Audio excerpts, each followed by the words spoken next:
Hello everyone, my name is Jagriti Avasthi. I have secured All India Rank 2 in UPSC Civil Service Examination 2020 और आज मैं बताने वाली हूँ अपनी ऐसे की स्ट्रैटेजी को, ऐसे में क्या डूज हैं, डोंट्स हैं, एक ब्रॉड ओवरव्यू शेयर करने वाले हैं। मेरे बारे में एक ब्रीफ बैकग्राउंड बता दूँ, मैंने बीटेक किया है इलेक्ट्रिकल इंजीनियरिंग में Maulana Azad National Institute of Technology Bhopal से। मैंने 2017 में अपना बीटेक कंप्लीट किया।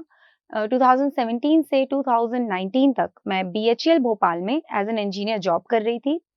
वहाँ रहते हुए मैंने अपना पहला अटेम्प्ट दिया, प्रीलिम्स नहीं निकला, तो फिर मैंने वो छोड़ करके अपनी जॉब को पूरा 1 साल तैयारी की। तो ये मेरा दूसरा अटेम्प्ट था और 2020 का अटेम्प्ट मैंने लिया। तो मेरा ऑप्शनल सोशियोलॉजी था। So this was my background. ये जो यूट्यूब पर आप सीरीज देख रहे हैं, इसके अलावा मैं फ्री लाइव क्लास सीरीज लूंगी अनअकैडमी प्लेटफॉर्म पर, जहां पर स्ट्रैटेजी के डिफरेंट पोर्शंस को छोटे छोटे पार्ट्स में डिवाइड करके थोड़ा और डिटेल में जाएंगे। तो यदि आप उसको देखना चाहते हैं तो आप JA02 जो मेरा कोड है इसको यूज करके आप इस क्लास को फ्री ऑफ कॉस्ट एक्सेस कर सकते हैं। जो ये लिंक है इस क्लास की सीरीज का, वो डिस्क्रिप्शन में भी है और कमेंट में भी है, तो आप वहां से एक्सेस कर लीजिए। इसके अलावा आपको और भी एजुकेटर्स, मृणाल सर, प्रतीक सर, आप इनकी क्लासेस को भी चाहें तो देख सकते हैं। बात कर लूँ ये इस पूरे सीरीज में मैं क्या डिस्कस करने वाली हूँ, तो मैं डिस्कस करूंगी कि ऐसे एज अ पेपर क्या है, उसकी क्या इम्पोर्टेंस है, किस तरह का पेपर आता है। उसके बाद रिसोर्सेस कि क्या रिसोर्सेस स्पेसिफिकली ऐसे के लिए पढ़े जाएं, कैसे प्रैक्टिस उसकी की जाए, और कुछ basic dos and don'ts. So let's start. सबसे पहले पैटर्न डिस्कस कर लेते हैं। ऐसे का जो पेपर है 250 मार्क्स का है टोटल, 2 सेक्शंस में आता है। मतलब जो पेपर आएगा आपके ऊपर section A, section be rather, इस तरह से पेपर आएगा। सेक्शन ए में 4 टॉपिक्स होंगे। आप मतलब एक कोई पेपर निकाल करके देखेंगे तो आपको और क्लैरिटी आ जाएगी कि अब दिस इज सेक्शन ए, तो यहाँ पे ऐसे 4 टॉपिक्स दिए होंगे। फिर दिस इज सेक्शन बी, यहाँ पे 4 टॉपिक दिए होंगे। इन चारों में से कोई एक लिखना है, इन चारों में से कोई एक लिखना है। सो टोटल 2 ऐसे लिखने हैं, 125 मार्क्स ईच होगा। 3 घंटे का टोटल पेपर ये होता है। अगर इम्पोर्टेंस की बात करूं तो देखिए 250 मार्क्स का आपका जीएस का एक पेपर है, 250 मार्क्स के आपके ऑप्शनल के 2 पेपर्स होते हैं। उनसे कंपेयर किया जाए तो ऐसे में आपको एफर्ट रिलेटिवली लेस लगेंगे, क्योंकि आपने जीएस के लिए तो तैयारी की हुई है। अगर आपको एक बार लिखना आ जाए, आपको एक ऐसे की अप्रोच केवल आ जाए जो 2-3 दिन में आ जाती है, अगर आप डेडिकेटेडली 2-3 दिन जब आप तैयारी कर चुके हों, जीएस समझ चुके हों और एक बार देखेंगे और साथ में थोड़ी प्रैक्टिस कर लेंगे, तो आपको ऐसे आ जाएगा। ऐसे उतना एफर्ट नहीं मांगता as compare to other papers जो 250 मार्क्स के होते हैं। साथ ही अगर मैं अपनी बात करूं तो मेरे ऐसे में 132 मार्क्स हैं। 250 के बीच में आ गया। I have got 132 marks in ऐसे। सो मैंने क्या किया, कैसे किया, उसका एक ब्रीफ ओवरव्यू हम यहाँ पर इस पूरे प्रेजेंटेशन में लेंगे। ऐसे का जो पेपर है उसमें जो टॉपिक्स पूछे जाते हैं, मैंने कहा 4 ऊपर 4 नीचे सेक्शंस में, तो टॉपिक्स कैसे होते हैं, जेनेरिक टॉपिक्स होते हैं। आपको बहुत स्पेसिफिक नहीं मिलेगा कि जैसे जीएस का कोई टॉपिक उठा करके आपको बिल्कुल पूछ लिया जाए कि for example right anything on a concept of geography और साइक्लोन और समथिंग लाइक दैट। वैसा कुछ नहीं होता। टॉपिक्स जेनेरिक होते हैं, जहाँ पे आपकी अंडरस्टैंडिंग हो, जहाँ पे एक सोशली अवेयर व्यक्ति जिसके बारे में समझता हो, जानता हो। हाँ, पर टॉपिक्स का रेंज वाइड है। टॉपिक्स आपको सोशल एंगल से पूछे जा सकते हैं। Social issues like poverty, women, health, education, ये सब बहुत कॉमन है। पॉलिटिकल एसेज आते हैं। पॉलिटिकल इन द सेंस वो कुछ कंट्री के गवर्नेंस सिस्टम से रिलेटेड आ सकता है। इंटरनेशनल रिलेशन से रिलेटेड आ सकता है। इंटरनेशनल रिलेशन से एसेज आ रहे हैं। इंटरनेशनल रिलेशन का कोई ब्रॉड पैरामीटर दे करके आपसे पूछ लिया जाए। इकोनॉमिक एसेज आते हैं। इकोनॉमी में भी बिल्कुल किसी पिन पॉइंट फोकस करके नहीं पूछा जाएगा आपसे। कुछ इकोनॉमी रिलेटेड टॉपिक्स, इंडस्ट्रियलाइजेशन पे, ग्लोबलाइजेशन पे, ऐसा कुछ आ सकता है। फिलोसॉफिकल एसेज, अगर आप पास्ट 2-3 ईयर्स से ट्रेंड देखें तो एक सेक्शन ऐसा आता है, जैसे 2020 का पेपर देखेंगे तो जो फर्स्ट वाला सेक्शन था, सेक्शन ए, चारों टॉपिक फिलोसॉफिकल थे। ऐसा लगता है जैसे एथिक्स का क्वेश्चन सॉल्व कर रहे हो। सो एक वो चीज़ है। You can see the paper, तो आपको समझ में आएगा फिलोसॉफिकल एसेज आ रहे हैं, उसको कैसे टैकल करना है भी हम डिस्कस करेंगे। और एक चीज़ और, जब आप एक ऐसे लिखेंगे तो कॉम्प्रिहेंसिव कवरेज ज़रूर करिएगा। टॉपिक देखने में सोशल है, पॉलिटिकल है, इकोनॉमिक है, फिलोसॉफिकल कैसा भी हो, जब आप उसको लिखेंगे, आप एक जेनेरिक माइंडसेट से लिखिए। जब हम किसी बारे में सोचते हैं तो we think it from multiple angles. Adopt that strategy in your essays. Whenever you are writing, write पूरा वो social angle, political angle, economic angle, environmental angle, international relation angle, historical angle, cultural angle, all these things you have to include in your essay. Because what happens, 1200 words, one more thing that I forgot to add, each essay will be of 1200 words each. So जब आपको 1200 शब्द लिखने होते हैं, so if you only focus on one particular dimension, it will not work. So this kind of approach you should have. तो ये तो ऐसे के बारे में हो गया, किस तरह के टॉपिक्स हैं, कॉम्प्रिहेंसिवली आपको मल्टी डायमेंशनल अप्रोच रखना है। एक और एडिशनल चीज जो मुझे बतानी चाहिए इस पूरे उसमें, don't try to become a subject expert while you are writing an essay. ऐसा ना लगे कि आप बिल्कुल एक्सपर्टीज देने के लिए यहाँ पे बैठे हो। जेनेरिक अपना माइंडसेट रखिएगा, एक जेनेरिक तरीके से अपने आप को प्रेजेंट करिएगा, सोशली अवेयर लगे आप। ये सारी चीजें आगे आएंगी। But just to repeat myself, हमने ऐसे क्या होता है बता दिया, उसका कॉम्प्रिहेंसिवली मल्टी डायमेंशन रहना है। टॉपिक्स देख लिए, ऐसे में किस तरह के टॉपिक्स आते हैं, कौन से टॉपिक ज्यादा रिपीट होते हैं, टॉपिक्स की क्या टेंडेंसीज हैं, ये सब कैसे समझा जाए। The best thing to refer is previous year questions. आप यूपीएससी की वेबसाइट पर जाओ। आई थिंक 2013 या 2014 से ऐसे का पेपर शुरू हुआ था। सो इट इज अराउंड आप क्या करिए, आप 2015 ऑनवर्ड्स ऐसे के पेपर्स निकालिए, उनमें टॉपिक्स को स्टडी करिए। टॉपिक्स मतलब हर पेपर में कितने टॉपिक्स होते हैं, 8 टॉपिक्स होते हैं, 4+4। Choice is a different aspect, but there are 8 topics in each paper. So you go to the website, you look at those topics, जो 8 टॉपिक हैं उनको सबको समझिए कि यूपीएससी आखिर कहाँ पर पिन पॉइंट कर रहा है, व्हाट इज बीइंग आस्क्ड। और फिर जब आप प्रिपेयर करेंगे तो आपको माइंडसेट भी होगा। साथ ही ये जो प्रीवियस ईयर के क्वेश्चंस हैं, यही आपके लिए बहुत अच्छा क्वेश्चन बैंक का काम भी करते हैं। मैंने ऐसे के लिए कोई टेस्ट सीरीज नहीं ली, कोई कोचिंग का गाइडेंस नहीं लिया, कुछ भी नहीं लिया। उसका रीजन ये था कि टाइम कम था। मैंने ऐसे कभी किया नहीं था। फिर प्री और मेंस के बीच में ऑप्शनल भी था, जीएस भी था, तो मुझे लगा कि शायद मैं टाइमली कंप्लीट नहीं कर पाऊंगी, इवैल्यूएट नहीं हो पाएंगे। सो इससे अच्छा है कि खुद ही किया जाए। तो खुद ही किया। Resources I share and I could get a decent score, 132. So I want to just share that what I did that you can also try and which will help you.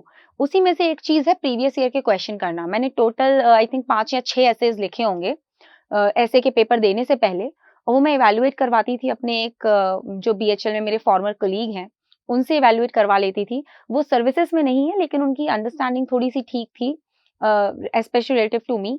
सो मैं उससे पूछ लेती थी, क्योंकि मुझे क्या है, मुझे एक ओपिनियन चाहिए कि कोई जेनेरिक ओपिनियन दे। सो वो करंट अफेयर्स में इंटरेस्टेड रहते थे, तो उनसे मैंने करेक्ट करवा लिया। उससे मुझे ना एक ओपिनियन, न्यूट्रल ओपिनियन मिलता था, क्योंकि जब वहाँ टीचर चेक करने बैठेगा तो वो कोई इकोनॉमिक माइंडसेट से नहीं बैठेगा, वो पॉलिटिकल या फिलोसफिकल माइंडसेट से नहीं बैठेगा। वो एक जनरल आपका सिर्फ पढ़ने के लिए आया है कि आप क्या सोचते हैं इस टॉपिक के बारे में। So I used to get evaluated from him. सिर्फ प्रीवियस ईयर के आए हुए ऐसे टॉपिक्स मैंने लिखे ताकि मुझे क्वालिटी, स्टैंडर्ड और जो यूपीएससी की डिमांड्स हैं वो सारी चीजें फुलफिल होती रहें। तो आप ये जरूर करिए, आप प्रीवियस ईयर के क्वेश्चन उठाइए, उनको लिखिए।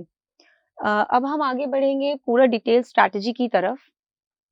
रिसोर्सेस, ऐसे के लिए usually you don't need very separate resources, but I read Anudeep Durishetty sir's blog. Anudeep Durishetty sir is All India Rank 1 of 2017 UPSC. उन्होंने एक ब्लॉग लिखा है which is available on the internet and he has shared his notes also on Drive. Drive पर ये notes हैं। इन notes में उन्होंने हर topic का छोटा-छोटा पॉइंटर्स दे रखे हैं। नोट्स एक्चुअली मैं बता देती हूँ कि क्या-क्या है। एक तो ब्रीफ टॉपिक वाइज नोट्स हैं, brief topic wise notes, and जो दूसरे हैं वो है कोटेशंस। 3 हैं एक्चुअली, कोटेशंस हैं, टॉपिक वाइज नोट्स हैं और सैंपल इंट्रो कंक्लूजन्स हैं। ये ज़्यादा नहीं है। अगर आप ब्लॉग की बात करो तो मुझे लगता है 3-4 पेज का होगा। ये उनके हैंड रिटन नोट्स हैं और ये वाले जो नोट्स हैं ये हैंड रिटन हैं। ये मुझे लगता है लगभग 19 पेजेस के होंगे। ये जो हैंड रिटन नोट्स हैं 19 पेज के आसपास है। कोटेशन हार्डली 2 पेजेस का है। सैंपल इंट्रो कंक्लूजन भी 3-4 पेज का है। सो बहुत लिमिटेड है। ब्लॉग को पढ़ना कैसे है? Take print out, sit with a pencil, understand. He has properly given कि ऐसे क्या है, ऐसे की डिमांड्स क्या है, सोचना कैसे है, और सैंपल एसेज भी हैं। देखिए ये जो आप कर रहे हैं ना, ये आप ऐसे को समझ रहे हैं, आप पेपर को ये देख रहे हैं कि इसको अप्रोच कैसे किया जाए। तो सैंपल एसेज हैं सर के, अनुदीप दुरीशेट्टी सर के, वो मैंने देखे थे, पढ़े थे मैंने सैंपल एसेज उनके जाकर के। 2 हैं आई थिंक, और वो दोनों पढ़े थे, बार-बार पढ़े थे ताकि एक होल्ड ले सकूँ कि लिखा कैसे जाता है। अगेन कॉपी नहीं करना है क्योंकि उनका स्टाइल ऑफ राइटिंग है, मेरा अपना स्टाइल ऑफ राइटिंग है, लेकिन आप इनपुट्स ले सकते हैं। सो इस तरह का अगर आप पढ़ेंगे इनके ब्लॉग को, आप पढ़ेंगे सर के नोट्स को, तो आपको ऐसे के लिए काफ़ी मटेरियल मिल जाएगा। इसके अलावा कोई एक्स्ट्रा मटेरियल ढूँढने की ज़रूरत नहीं है। सो आई विल रिपीट, सर का ब्लॉग पढ़िए, उसमें जो नोट्स हैं ड्राइव पर शेयर किए हुए हैं। एक हैंड रिटन नोट्स है, एक कोटेशन का नोट है, और आई थिंक एक में सैंपल इंट्रोडक्शन कंक्लूजन, उसके मतलब कुछ सैंपल फ्रेजेस दिए हुए हैं। ये सब काम आ जाएँगे। I practically learned them. So you can also try this. इससे एक ब्रॉड फ्रेमवर्क आपको मिल जाएगा। इसके अलावा जो आपने जीएस की पढ़ाई की हुई है, उसका पूरा नॉलेज ऐसे में काम आएगा। जो भी आपने डेटा वगैरह प्रिपेयर किया था, अलग-अलग टॉपिक्स में, वो डेटा हो गया। जो भी सब्जेक्ट्स पढ़े हैं, वो सब्जेक्ट्स हो गए। बेसिकली ऐसे में आपको क्या करना है, आपको वहाँ पे उस नॉलेज को ऑर्गेनाइज़ तरीके से लिखना है। आपके पास बहुत सारा डेटा है, आपके पास ये सारी चीज़ें अवेलेबल हैं। अब सिर्फ आपको ये देखना है कि ये सारा डेटा, ये सारी अवेलेबिलिटी जो भी चीज़ें हैं, एक प्रॉपर स्ट्रक्चर में ऑर्गेनाइज़्ड हों, एक फ्लो ऑफ लैंग्वेज दिखे। सो ये रिसोर्स में जीएस का नॉलेज जो भी था वो हो गया। ये डूज़ में हम डिस्कस करेंगे जो मैं बोल रही हूँ।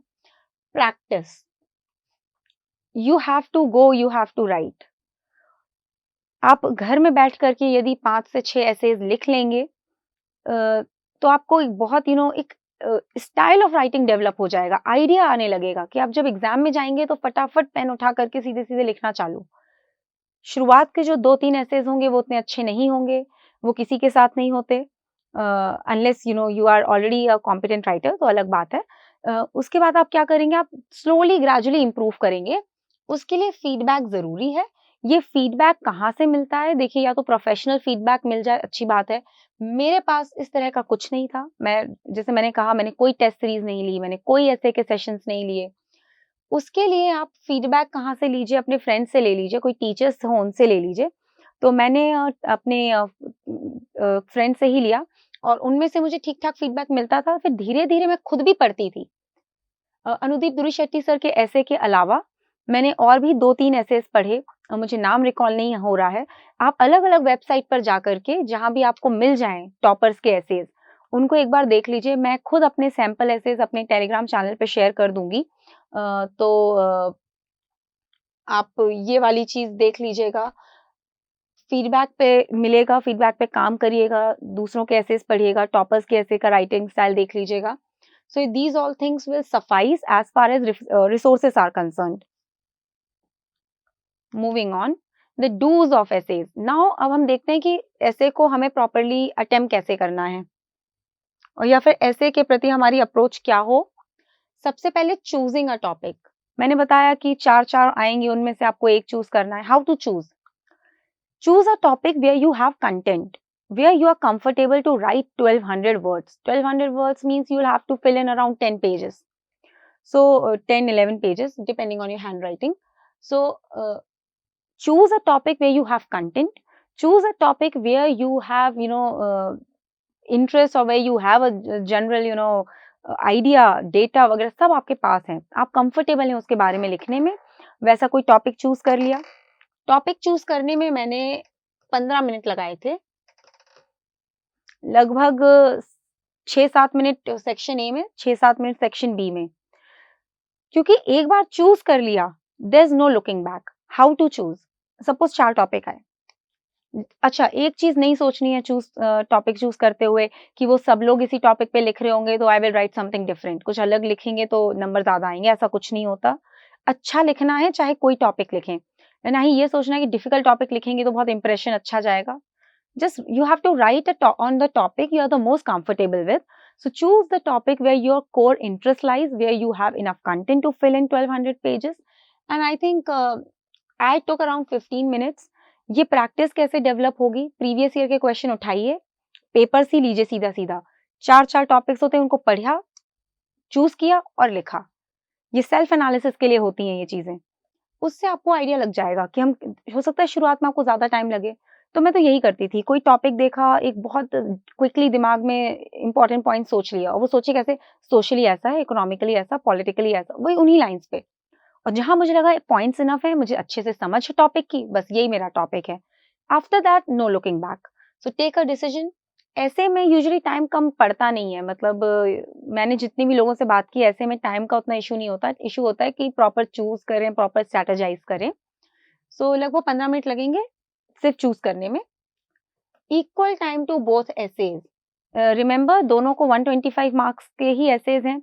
और यदि आप रश थ्रू करेंगे तो ऐसा होता है कि जो मार्क्स बढ़ते हैं ना, तो पहले तो ऐसे लीनियरली बढ़ते हैं. उसके बाद एक सैचुरेशन पॉइंट आता है जहां पर स्लोप थोड़ा सा कम होता है. अब मान लीजिए आप यहाँ पे बहुत टाइम दे रहे हैं, बहुत मेहनत कर रहे हैं, लेकिन बढ़ेंगे तो नंबर इसी तरीके से ना, वो अब लीनियरली प्रोपोर्शनली नहीं बढ़ेंगे. तो अगर आप बहुत अच्छा ऐसे भी लिखेंगे एक, तो हो सकता है उसमें आपको भी ज्यादा से ज्यादा वो 80-90 मार्क्स दे दे 125 में से. But if you rush through the other one, कि बिल्कुल बस निपटाया ही है वो ऐसे हमने लास्ट में, तो आपको 40-45 नंबर मिलेंगे. ठीक है, आप क्यूमुलेटिवली पहुंच जाएंगे, लेकिन कहीं ना कहीं वो बेनिफिट नहीं आपको मिलेगा जो मिल सकता था. So keep that in mind. दोनों को इक्वल टाइम देना है, दोनों की इक्वल इंपॉर्टेंस है. आपको नहीं मालूम कि एग्जामिनर कौन से टॉपिक में खुद ज्यादा इंटरेस्टेड हो और बेटर मार्किंग कर दे. You don't know. So give equal time to both the essays. Further, planning a structure. जब आपने कोई टॉपिक को चूज कर लिया, आपने देख लिया कि भाई ऐसे ऐसा हमको ऐसे लिखना है. जैसे ही ऐसे को चूज किया, तुरंत आप एक पहले उसका स्ट्रक्चर बनाएंगे. जा करके रफ जो यूपीएससी की आंसर शीट आती है ऐसे की, उसमें लास्ट में जाएंगे तो 4-5 रफ पेजेस हैं. उन रफ पेजेस में जा करके आपको एक स्ट्रक्चर प्लान करना है अपने ऐसे का. कैसे स्ट्रक्चर प्लान करना होता है कि suppose this is my rough page. Alright, I choose a topic. I give you an example. मैंने जो लिखा था कि patriarchy is the most present social inequality and yet the least noticed, ऐसा कुछ था. तो मैं क्या, पहले मैं इंट्रो प्लान करूंगी अपना. मैं सबसे पहले इंट्रो कंक्लूजन प्लान करती थी, और फिर उसके बीच में चीजों को फिट कर दिया. इंट्रो ये होगा, कंक्लूजन ये होगा. फिर मैं कैसे सोचती थी, कौन से पॉइंट्स सोशल डालने हैं, इकोनॉमिक्स के कौन से पॉइंट्स हैं, पॉलिटिकल के कौन से पॉइंट्स हैं, ऐसे करके मैं उसको डालती जाती थी. सोशल में जैसे मुझे अगर लिखना है, सपोज विमेन पे मुझे लिखना है, तो मैं उसमें बात करूंगी कि सेक्स रेशो के बारे में बात कर ली मैंने. बात कर ली कि उनकी एजुकेशन के क्या आउटकम्स हैं, हेल्थ के कैसे आउटकम्स हैं. उसके बाद वायलेंस का क्या सिनेरियो है, marriage as an institution women के लिए कैसी है, फैमिली में विमेन का क्या रोल रहता है. मतलब सब कुछ भी सोशल एंगल से सोचा. इकोनॉमिकली सोचा तो विमेन का लेबर फोर्स पार्टिसिपेशन रेट कैसा है. और ये मैं छोटे छोटे पॉइंट्स लिखती जाती थी, क्योंकि ये बाद में आपकी आउटलाइन बनेगी. तो आपने लेबर फोर्स पार्टिसिपेशन रेट देख लिया. अब आपने जेंडर स्पेसिफिक जॉब प्रोफाइलिंग की बात कर दी, आपने पिंक कॉलर वर्कर्स की बात कर दी. उसके बाद आप इकोनॉमी में और भी बात कर सकते हैं कि कैसे विमेन जो हैं उनका रिप्रेजेंटेशन इंडस्ट्री में और स्टार्टअप्स में। अभी एक रिपोर्ट आई थी कि भई जो यूनिकॉर्न क्लब्स हैं इंडिया में, उसमें बहुत ही कम हैं जो विमेन हेडेड हों। उस तरीके से आप करिए। पॉलिटिकली हुआ तो हम बोल सकते हैं उनका रिप्रेजेंटेशन अभी पार्लियामेंट में कम है। उनका रिप्रेजेंटेशन अगर आप even grass root level politics पे देखेंगे तो 33% है, बट वो कहीं ऐसा हो जाता है they become proxies for their mail counter parts. वो आप बता दीजिए पॉलिटिकल एंगल से। फिर इसके बाद आप इंटरनेशनल रिलेशन में भी बता सकते हैं कि थोड़ा-सा how women across the world are coming together. मतलब इस तरह से अलग-अलग चीज़ों में, अलग-अलग उसमें छोटे-छोटे पॉइंटर्स लिख लिए। ये बन जाएगा आपका outline. This is your structure. So when you go to write the essay, आप इसको रेफर करोगे। अब बस इसी को एक्सपैंड करते जाना है। क्या किया? गए इंट्रोडक्शन, यहाँ पे सिर्फ आइडियाज़ लिखिए, ऐसा नहीं कि आधा ऐसे यहीं पे लिख लिया। 1 या 2 पेज का होता है स्ट्रक्चर। यहाँ पे आपने आइडियाज़ ले लिए, अब आप इसको लिखिए इंट्रोडक्शन में क्या आया? तो आपने इंट्रोडक्शन में जो सोचा था उससे जाके इलैबोरेटली अच्छी लैंग्वेज में, करेक्ट लैंग्वेज में लिख दिया। फिर आपने इकोनॉमिक फिर सोशल इश्यूज़ वहाँ पे शुरू कर दिए। फिर धीरे-धीरे पूरा ऐसे आप इस तरह से यहाँ से एक रेफरेंस लेते हुए बार-बार, और पेज पलटता है, मैं तो देख लेती थी, 2-3 पॉइंट्स लिखे, देख लिया पीछे और फिर लिख लिया, फिर ले देखा, लिख लिया। ऐसे करेंगे तो एक ऐसे में कि देखिए होगा क्या, अगर आप डायरेक्ट लिखना शुरू करोगे तो आप बीच में you may lose track of your words और track of your essay. I would like to give a reference. So, in a very famous web series, the person says, "I just start the sentence in the hope that I'll find where it is going midway." ऐसा कुछ है. So don't do that in essay. Know where you are going with it. So social, economic, political IR. You know how you have to approach. You know आपको हर topic में क्या-क्या points देने हैं. यहाँ पे क्या है, आपको ऐसे का एक ब्रॉड ओवरव्यू है, तो आप ऊपर नीचे कर सकते हो, अरेंज कर सकते हो। आप इकट्ठे लिखना शुरू करोगे तो आप भूल जाओगे कि ऊपर क्या करना है, नीचे क्या लिखना था। तो इसलिए please make a structure and refer to that structure while you are writing. इस तरीके का एक ये चीज हो गया। Now how to actually write. First thing I forgot to mention it here again, language of your essay. ऐसे में आपकी लैंग्वेज कैसी होनी चाहिए? अब इंग्लिश हो, हिंदी हो या कोई भी लैंग्वेज हो, it should be simple, it should be correct. You don't need to use a very ornamental form of English which is used in newspapers and editorial discussions. But at the same time, simple. Simple in the sense, make short sentences. Correct in the sense, grammatically correct हो। आप जो कुछ भी लिखें वो पढ़ने में एक बार में समझ में आ जाए, बार-बार ऐसा नहीं कि उसको कुछ कन्फ्यूजन हो जाए। तो आप हिंदी लिख रहे हैं तो इसको बोलते हैं सहज हो, सही हो, सरल हो। 3 ये बोलते हैं, सहज, सही, सरल। सो वही इंग्लिश में भी है कि सिंपल हो, करेक्ट हो। This will suffice, you don't need to make it into a very flowery language और anything, this will work. So let's start. Introduction is one of the most important part of your essays. It has to be catchy. Introduction के कुछ जो वो हैं idea है, वो आपको दुरी शेट्टी सर के जो नोट्स हैं, ब्लॉग है, वहां से लग जाएगा कि कैसे इंट्रोडक्शन को लिखना है। आई am not repeating it because मैंने खुद वहीं से सीखा है और ऑलमोस्ट वर्बेटम ही सीखा है। तो आप खुद पढ़िए, खुद उसको एक्सप्लोर करिए। बाकी कैची इंट्रोडक्शन में जैसे आप कोई स्टोरी दे सकते हैं, सर ने उसका एग्जाम्पल भी दिया हुआ है अपने जो नोट्स हैं। कोई छोटी सी स्टोरी बता दी शुरुआत में और उसी को जा करके लास्ट में कंक्लूड कर दिया। तो एक लिंक बैठ गया इंट्रो और कंक्लूजन के बीच में। एक तरीका तो होता है स्टोरी और एनेक्डोटल आप इंट्रोडक्शंस दे सकते हैं कि कोई एनेक्डोट दे दिया, कोई अगर पूछा गया है, जैसे एक था कि wisdom finds truth, something like that. So I give, if I had to write, ये पिछले साल के पेपर में था, तो मैंने क्या लिखा उसमें कि wisdom finds truth. So I give the example that Galileo gali, there were so many postulates at that time ki earth is at the center and everything is revolving around it, earth is flat, this that. The wisdom of one man helped us find the truth about this universal solar system. अभी मैं बहुत plain language में बता रही हूँ, वहां पे थोड़ा अच्छे से लिखा था और एक सिस्टमैटिक फॉर्मेट में लिखा था। तो आपको कैची इंट्रोडक्शन वहां पे रखना है। कैची इंट्रोडक्शन में डेटा भी आ सकता है, लेकिन वो प्लेन डेटा नहीं कि according to this is the data on patriarchy, कि पेट्रियार्की पे आया और हमने ये लिख दिया। डेटा को भी बहुत ही एक कैची होना पड़ेगा, एक ज़्यादा रिलेटेबल होना पड़ेगा, बहुत एकेडमिक पॉइंट ऑफ व्यू से ना लगे। मैं एग्ज़ाम्पल देती हूँ। मैंने पैट्रियार्की पे ऐसे लिखा, तो मैंने उसमें क्या लिखा था इंट्रोडक्शन में, so I wrote in the introduction that let us quickly ponder over a few facts. There is no woman in the top 10 richest individuals in the world. There has been no woman in the history of liberal democracy, United States of America. Indian women industrialists can be counted on the tips of on the tips of fingers of the hand. So इस तरह का मैंने data दिया और फिर मैंने last में क्या लिखा, is it a mere coincidence और a deep rooted social structure that discriminates against women. This will capture your imagination. This will try to convey what you are trying, this will convey what you want to say in your essay. इस तरह का data है तो चलेगा, मगर you are according to National Crime Records Bureau, this is the thing in with women, this is the data associated with women. Don't do that. This is not a GS paper. You have to be more catchy. You have to invite the attention of the examiner through your introduction. So keep the introduction quite catchy. You will find a lot of examples in the resources that I have mentioned. इसके अलावा कुछ current affairs से भी अच्छे example मिल जाते हैं. कहीं ना कहीं कोई ना कोई बेस्ट प्रैक्टिसेस चल रही होती हैं, आप उनका एग्जाम्पल यूज करके अपने एसेज को एनरिच कर सकते हैं. जैसे I don't recall which state it was, but there was an auto driver जो बच्चियां जा सकें स्कूल पढ़ने के लिए, स्कूल दूर था, तो वो खुद अपनी बच्चियों, मतलब खुद जो उस विलेज की बच्चियां थी उनको फ्री ऑफ कॉस्ट राइड देता था. ये मैंने अपने नोट्स में लिखा था, अब मैं भूल गई हूँ. इस तरह की अगर आप कुछ दे दें, सपोज कोई ऐसे आ जाए कि one man can change the world या ऐसा कुछ, तो कहीं ना कहीं ऐसे में आप ये एग्जाम्पल दे देंगे. इसी तरह से आप इंट्रोड्यूस करिए. Second is multi dimensional approach.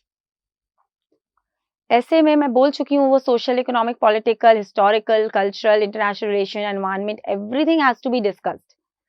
So make it look as if you have covered every aspect. The reader of the essay should feel कि हाँ, हर पहलू को टच करके दिखाया गया है.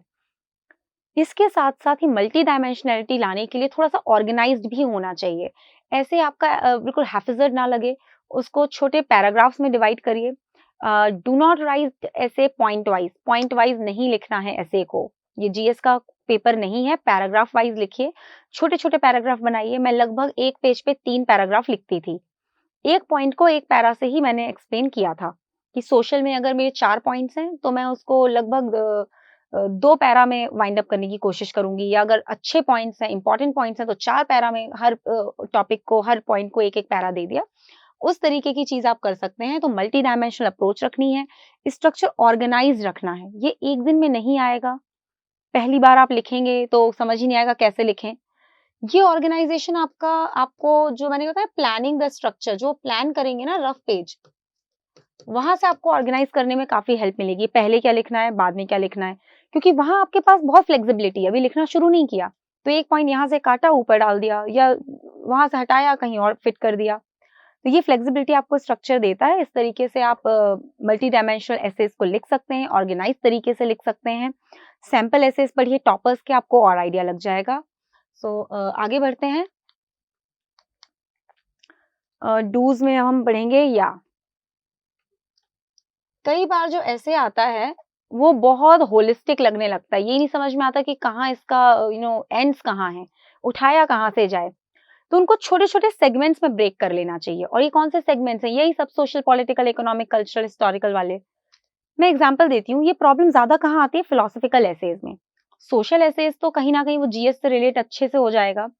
फिलोसफिकल में क्या है कि इतना लंबा लिखना है कि आप कब तक सिर्फ एक फिलोसफी पॉइंट ऑफ व्यू से ही लिखते रहेंगे, स्पेशली अगर आपका बैकग्राउंड ही कुछ और है. मेरा इंजीनियरिंग बैकग्राउंड था, कई लोग आते हैं टेक्निकल बैकग्राउंड से, उनको नहीं आइडिया होता. उसको ब्रेक डाउन कैसे करें? सपोज इस बार क्वेश्चन जो आया था ऐसे, उसमें था कि life is a journey between being human and being humane. So 2 words थे, ये 2020 का आया हुआ है, ह्यूमन, ह्यूमेन. सो मैंने क्या किया, मैंने इनको छोटे छोटे सेगमेंट्स में ब्रेक किया. What is being human and what is being humane? Human is more about fulfilling self needs, fulfilling the material needs that one needs to survive. What is being humane? Being humane means to look into others needs, to put others' needs before yours. That is humane. And this is the purpose of life, to move from here to here. कितना लिखेंगे ऐसे में, कैसे लिखेंगे? तो मैंने क्या किया, लाइफ पहले मैंने लाइफ ऑफ एन इंडिविजुअल। शुरुआत में the infant has a tendency कि आप उसको कुछ उससे छीन लेंगे तो वो रोने लगेगा। If you tease the infant तो वो आपको it will harm, the infant will harm you.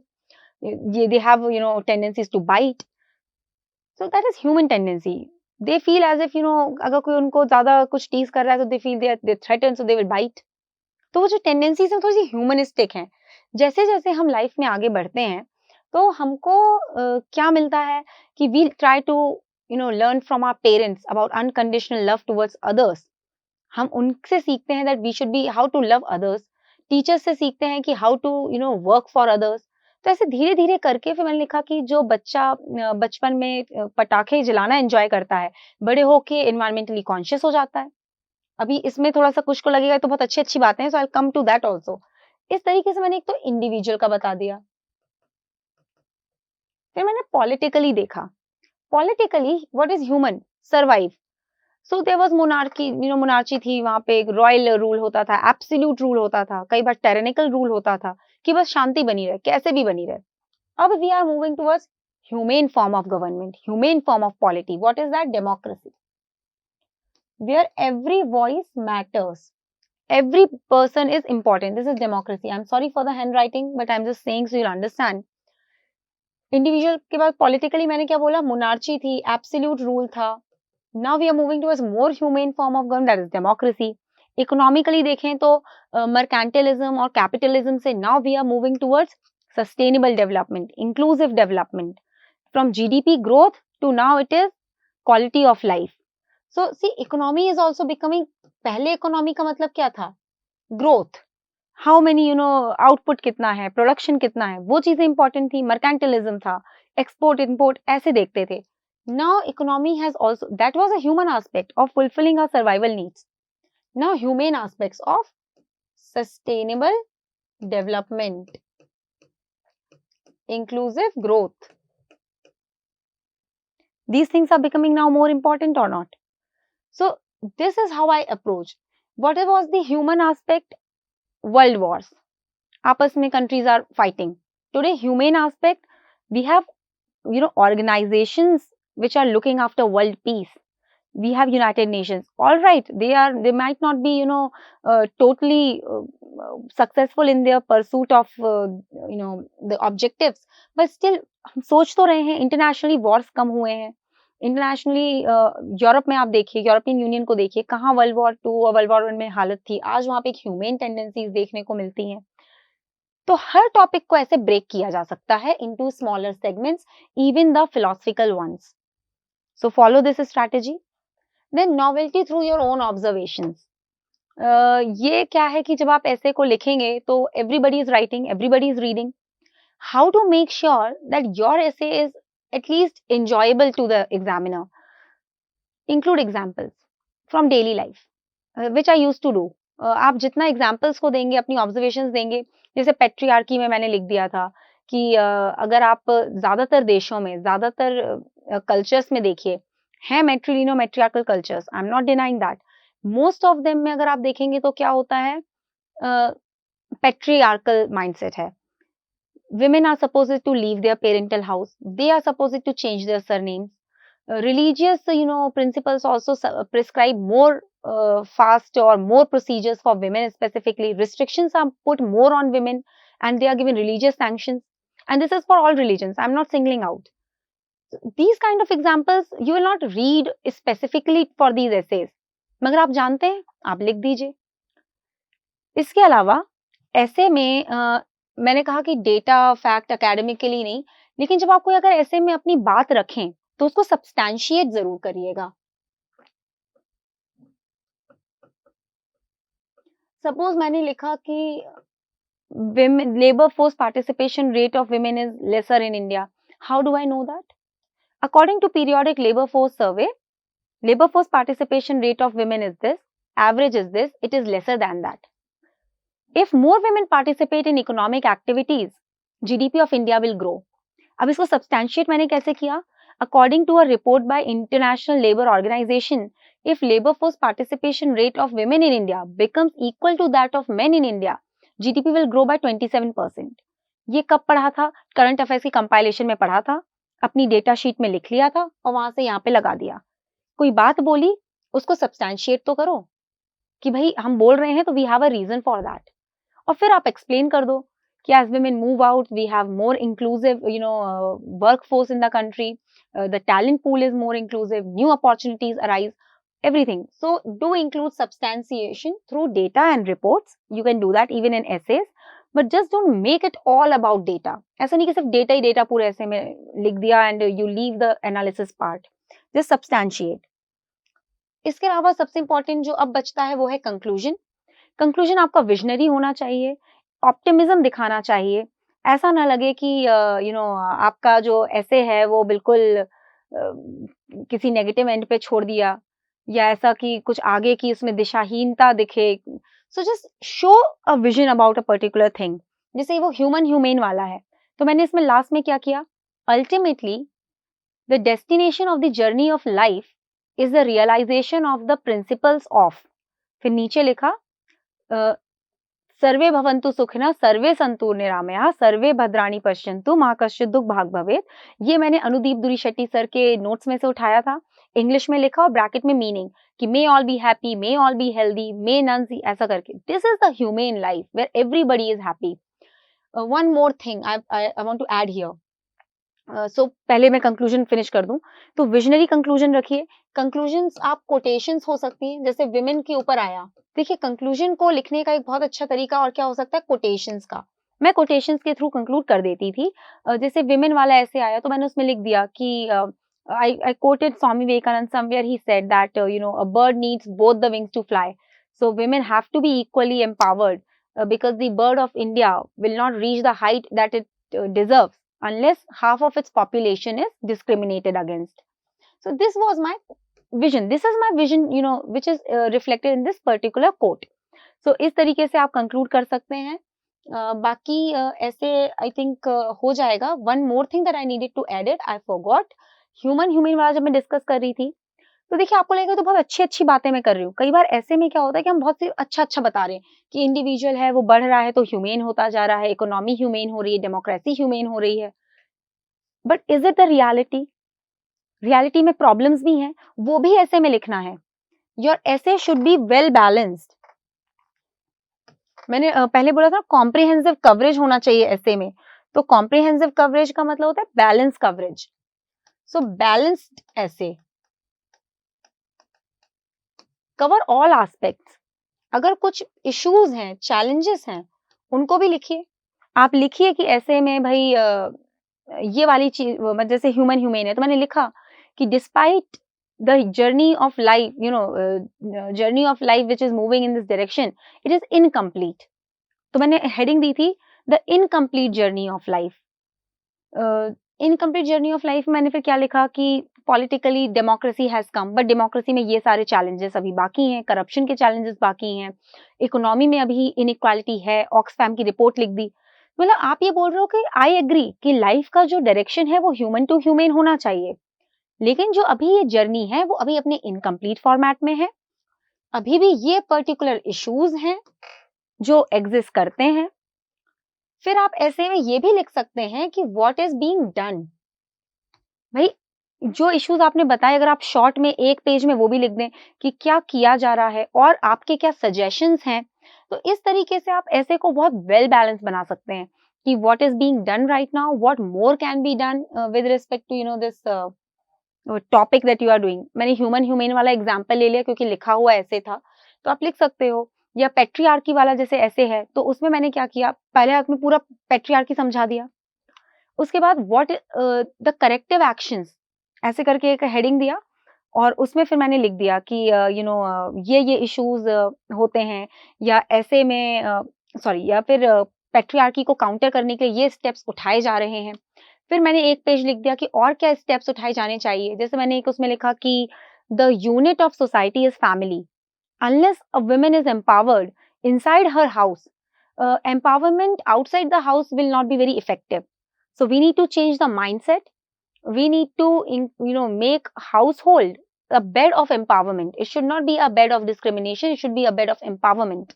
So इस तरीके से मैंने अपने ऐसे को अप्रोच किया कि बैलेंस्ड हो, ऐसे पूरा टॉपिक को मल्टीपल डायमेंशन से एक्सप्लेन कर दिया, कुछ इश्यूज हैं तो वो बता दिए, करेक्टिव एक्शंस अगर कोई लिए जा रहे हैं तो वो बता दिए, जो और लिए जाने चाहिए, जो मुझे सजेशंस हैं वो भी बता दिए, और साथ में फिर आपका जो कंक्लूजन है वो तो है। सो इस तरह से आप एक बैलेंस ऐसे लिखेंगे, एक होलिस्टिक ऐसे लिखेंगे, फिर आपको मार्क्स भी अच्छे मिलेंगे। इसी के साथ साथ एक चीज और यहीं पे कवर कर देते हैं। ऐसे कि मैं कह रही थी ऑर्गेनाइज्ड स्ट्रक्चर। एक तो ऑर्गेनाइजेशन है कि आप उसको बिल्कुल प्रॉपर्ली सोशल, इकोनॉमिक, पॉलिटिक्स ऐसे ऑर्गेनाइज कर लिया। साथ में जो मैंने अभी बोला बैलेंसिंग की इश्यूज लिखने हैं, बैलेंसिंग में आपको करेक्टिव एक्शन ऐसा कुछ लिखना है, तो आप उसके लिए सब हेडिंग्स यूज कर सकते हैं। You can use approximately I guess 3 to 4 subheadings in your essays, not more than that। ये ऐसे है, ये कोई आर्टिकल आप नहीं लिखने के लिए बैठे हैं कि बिल्कुल इतने हेडिंग ही हेडिंग उसमें दिखने लग जाए। 3 से 4 सब हेडिंग्स के थ्रू भी आप ऑर्गेनाइज कर सकते हैं। ये भी अनुदीप दुरी शेट्टी सर के नोट्स में मेंशन किया हुआ है कि हेडिंग्स कैसे बनाएं। सब हेडिंग्स को थोड़ा सा कैची रखना है, वो एडवांटेज डिसएडवांटेज ऐसा नहीं। जैसे मैंने कहा ना इश्यूज लिखना है, तो मैंने जब इश्यूज लिखे तो मैंने लिखा पेरिल्स ऑफ पेट्रियार्की, कि पेट्रियार्की के क्या क्या नुकसान है, उसको पूरा लिखा। फिर मैंने लिखा अ करेक्टिव अप्रोच, ऐसे करके वहां मुझे कुछ ध्यान नहीं आया। और फिर जब आप आगे के लिए लिख रहे हैं द वे अहेड और the path to be taken, इस तरीके से आप लिखेंगे। ऐसे हेडिंग्स के आइडियाज सर ने अपने नोट्स में डिस्कस किए हुए हैं, आप वहां पे एक बार प्लीज रेफर कर लीजिए, वो बहुत हेल्पफुल रहेगा। तो इस तरीके से हेडिंग से भी आप अपने ऐसे को बैलेंस्ड और एक ऑर्गेनाइज स्ट्रक्चर दे सकते हैं। इसको जरूर एक बार देख लीजिएगा। So I guess our dos part is over. Moving ahead, now the don'ts. सबसे पहला तो जीएस लाइक इंट्रोडक्शन और डेटाबेस इंट्रोडक्शन, डेफिनेशन दे दी या फिर कुछ ऐसा प्लेन सा डेटा दे दिया, मैंने पहले भी डिस्कस किया, वो ऐसे में नहीं करना है। Your introduction should be creative. Creative data है तो ठीक है, डेटा से अगर कुछ क्रिएटिव निकल, जैसे मैंने पेट्रियार्क के बारे में एग्जांपल दिया, तो फिर बढ़िया है। डायग्राम, फिगर, टेबल्स, ये सब कुछ जीएस का पार्ट है। यहाँ पे you have to be expressive and creative with respect to your writing skills. वो सब हेडिंग्स वगैरह तक ठीक है। Do not use bullets. बहुत माइन्यूट कहीं एक आध डाल दिया तो ठीक है, अच्छा है, बाकी पॉइंट वाइज ऐसे नहीं लिखना है, ऐसे पैराग्राफ वाइज ही रहेगा। तो ये टेबलेटेड स्ट्रक्चर ये सब नहीं करना। सब्जेक्ट एक्सपर्ट अप्रोच नहीं लेना। आप वहां पर टीचर की तरह ऐसे मत लिखिए, आप एक जनरल वेल अवेयर स्टूडेंट की तरह ऐसे लिखिए कि ऐसा हो कि इकोनॉमिक्स पे कोई टॉपिक आया तो बिल्कुल उसमें एकेडमिक ऐसे लिख दिया, ऐसा लग रहा है स्कॉलरली आर्टिकल लिख करके आ गए हो। तो स्कॉलरली आर्टिकल मत लिखिए, एक जनरल ऐसे लिखिए। तो सब्जेक्ट एक्सपर्ट अप्रोच से बचें। Focusing on just one aspect, वही बात है कि मतलब मल्टी डायमेंशनल करने की जगह बस एक को खूब एक्सप्लेन किया, दूसरे को छोड़ ही दिया, तो वो एक मल्टीपल होलिस्टिक कवरेज नहीं आता है। एंड टेकिंग एब्सोल्यूट साइड्स, वही बात है कि बैलेंस करके लिखना है, बैलेंस करके लिखेंगे तो आपका ऐसे बेटर होगा। So this was my essay strategy. I hope इसमें से कुछ इनपुट्स आपको काम आएंगे। जो भी रिसोर्सेज बताएं उसको एक बार रेफर कर लीजिए। यदि ये वीडियो आपको अच्छी लगी हो तो आप लाइक शेयर करिए। कुछ सजेशंस हो, कुछ डाउट्स हो, वो कमेंट्स में डाल लीजिए। एक अलग स्पेशल क्लास करके उसको हम हैंडल कर लेंगे। और जस्ट प्रैक्टिस, आई थिंक अगर आप प्रैक्टिस करेंगे, ये स्ट्रैटेजी को थोड़ा सा फॉलो करेंगे, तो it will help you through. So all the very best, thank you.